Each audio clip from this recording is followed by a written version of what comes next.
Dave, you shared with us today in your lecture how the formation of an attitude, of an orientation, of an attentiveness to walking with Jesus in daily life is it's a spiritual formation question. One could call it a discipleship question, but maybe it's more helpful sometimes to think about it as a habit. Mm-hmm. You invoked Charles Duhigg and talked about the importance of habit formation. What would that look like in Sabbath keeping? What are the habits, or how would you go about cultivating a habit that transformed the way in which we engage Sabbath? I think that clarity about the target is essential. What we talked about today was that the target is about a life with Jesus, in conversational relationship with Jesus, just engaging in his presence. What sort of habits get us there?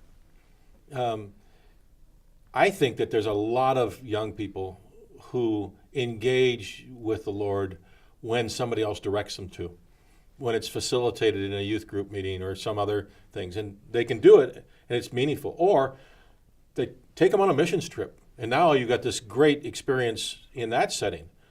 Wow, it's facilitated, but everybody's done those trips, wonders about what happened to that exciting, vibrant faith on the mission trip, a couple months later back in school. It's because they haven't learned the same habit of walking with Jesus through their high school life as they did when they were in Haiti, Mm-hmm.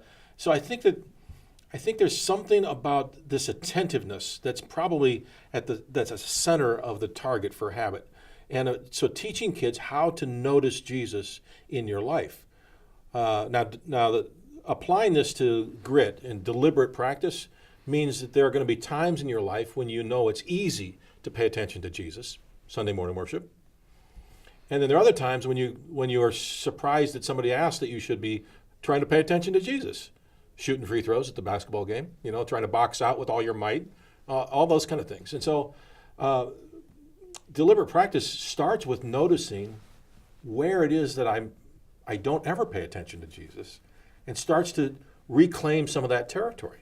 I think that's where habit practice, get as a keystone habit.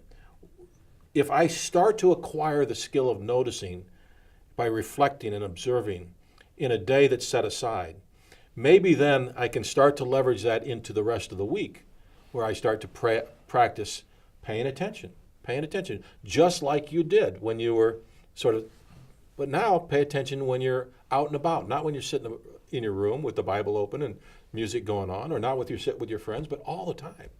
I think that's the challenge.